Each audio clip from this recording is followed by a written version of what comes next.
السلام علیکم، کیسے ہیں دوستو؟ امید ہے سب خیریت سے ہوں گے۔ آج میں ایک نئی ویڈیو کے ساتھ حاضر ہوا ہوں جس میں ہم پڑھیں گے کہ قربانی کن لوگوں کی قبول نہیں ہوتی۔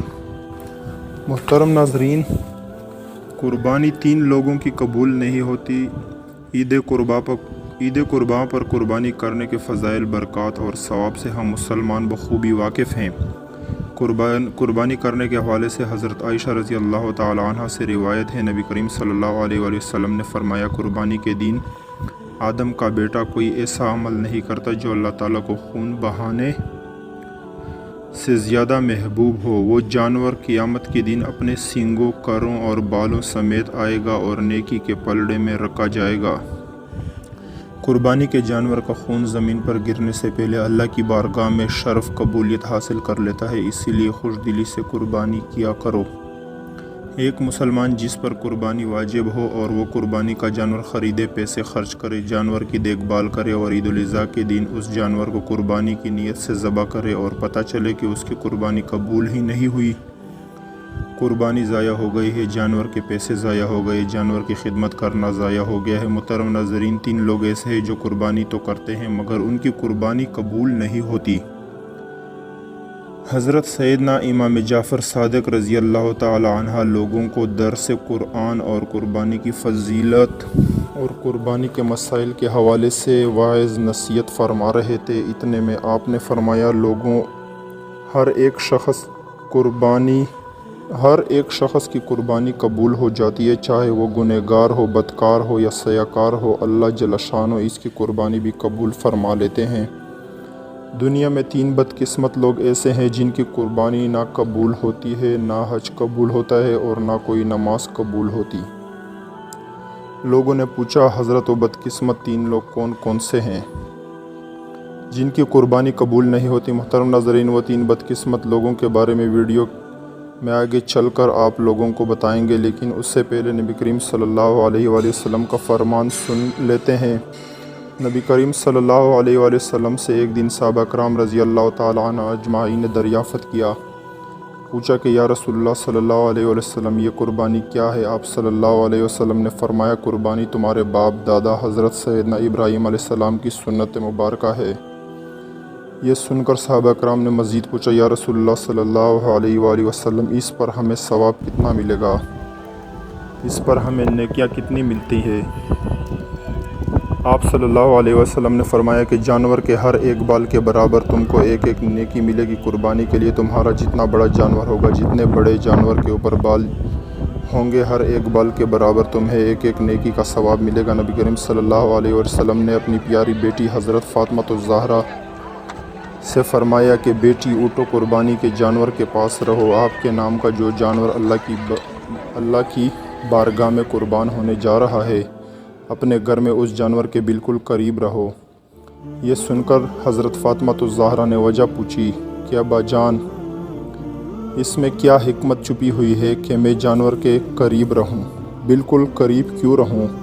آپ صلی اللہ علیہ وسلم نے فرمایا، بیٹی فاطمہ، وہ اس لیے کہ اس جانور کے خون کا پہلا قطرہ زمین پر گرتے ہی اللہ جل شانہ تمہارے پچھلے تمام گناہوں کو مٹا دے گا، ختم کر دے گا۔ حضرت سیدنا امام جعفر صادق لوگوں کو درس قرآن اور قربانی کی فضیلت اور قربانی کے مسائل کے حوالے سے واعظ و نصیحت فرما رہے تھے۔ اتنے میں آپ نے فرمایا، لوگوں، ہر ایک شخص کی قربانی قبول ہو جاتی ہے، چاہے وہ گنہگار ہو، اللہ جل شانہ اس کی قربانی بھی قبول فرما لیتے ہیں۔ دنیا میں 3 بدقسمت لوگ ایسے ہیں جن کی قربانی قبول نہیں ہوتی، نہ حج قبول ہوتا ہے اور نہ ہی کوئی نماز۔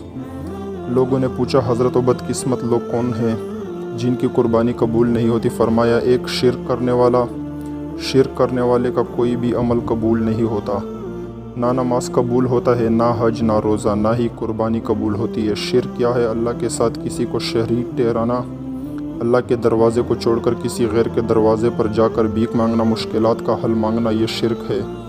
ہمارے معاشرے میں یہ بات عام ہے کہ بہت سارے لوگ پیروں فقیروں کے مزاروں پر جاتے ہیں اور وہاں جا کر سجدے بھی کرتے ہیں اور کہتے ہیں کہ بابا جی، ہمیں اولاد نصیب فرما، ہماری مشکلات حل فرما، ہمارے دکھڑے دور فرما۔ یہ لوگ کتنا بڑا گناہ کر رہے ہیں۔ اس گھٹیا آزاری کو سن کر جو اللہ کا ولی ہوتا ہے وہ بھی اس پر لعنت کر رہا ہوتا ہے۔ اور بدبخت انسان تیرا خدا میں تو نہیں، تو کیوں مجھے فرعون بنانا چاہتا ہے؟ میں نے کبھی خدائی کا دعویٰ نہیں کیا، میں تو اللہ کا بندہ ہوں جس کے دروازے پر جا کر میں رحمت کی بھیک مانگتا تھا۔ تو اس کے دروازے پر جا کر سجدہ کیوں نہیں کرتا؟ اس مالک کے دروازے پر جا کر بھیک کیوں نہیں مانگتا؟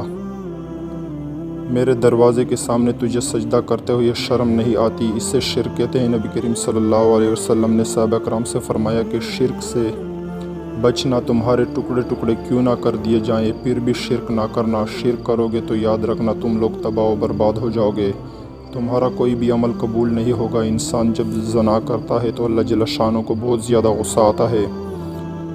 اللہ تعالیٰ زانی انسان پر عذابناک ہو جاتا ہے۔ عذابناک کیوں ہوتا ہے؟ مومن جب زنا کر رہا ہوتا ہے تو اس وقت ایمان سے خالی ہو جاتا ہے۔ مومن جب چوری کر رہا ہوتا ہے اس وقت ایمان سے خالی ہو جاتا ہے۔ مومن جب جھوٹ بول رہا ہوتا ہے، اگر ایمان ہو بھی صحیح تو کس کاتے کا ہے؟ ایمان جو تمہیں گناہ سے نہیں روک سکتا۔ اللہ جل شانہ بے نمازیوں، چوری و دیگر گناہوں پر عذابناک ہوتا ہے، لیکن اتنا زیادہ نہیں۔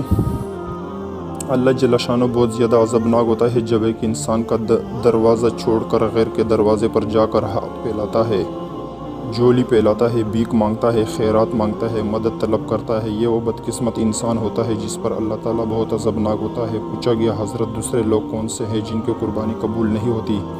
فرمایا، دوسرے لوگ وہ ہیں جو حرام کے پیسوں سے قربانی کا جانور خرید کر اللہ کی راہ میں قربان کرنے والے لوگ ہیں۔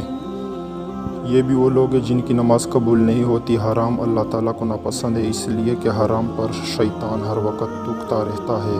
حرام اپنی اولاد کو کبھی نہ کھلانا۔ حرام تمہاری اولاد کی آنکھ سے شرم و حیا چھین لے گا، تمہاری اولاد کو بے حیا بنا ڈالے گا، تمہاری اولاد کو بے غیرت بنائے گا۔ پوچھا گیا، حضرت تیسرے بدبخت لوگ کون سے ہیں جن کی قربانی قبول نہیں ہوتی؟ فرمایا، سود کا کاروبار کرنے والے لوگ، سود کا بزنس کرنے والے لوگ جو مجبور کو کم پیسے دے کر زیادہ وصول کرتا ہے۔ فرمایا، تین لوگوں کے علاوہ گنہگار، بدکار، سیاکار، مسلمان، ہر ایک انسان کی قربانی قبول ہو جاتی ہے۔ ان تین لوگوں کی قربانی قبول نہیں ہوتی جب تک یہ پکی توبہ نہ کر لے۔ پختہ توبہ نہیں کر لیتے۔ اصل میں قربانی کی حقیقت تو یہ ہے کہ بندہ خود اپنی جان کو اللہ کے سامنے پیش کر رہا ہوتا ہے، اپنی جان کی قربانی پیش کر رہا ہوتا ہے۔ اللہ جل شانہ کو یہ ہرگز تو اللہ جل شانہ نے فرمایا، لوگو تم جانور ذبح کرو، تم نہیں کر لیتے۔ اصل میں قربانی کی حقیقت تو یہ ہے کہ بندہ خود اپنی جان کو اللہ کے سامنے پیش کر رہا ہوتا ہے، اپنی جان کی قربانی پیش کر رہا ہوتا ہے۔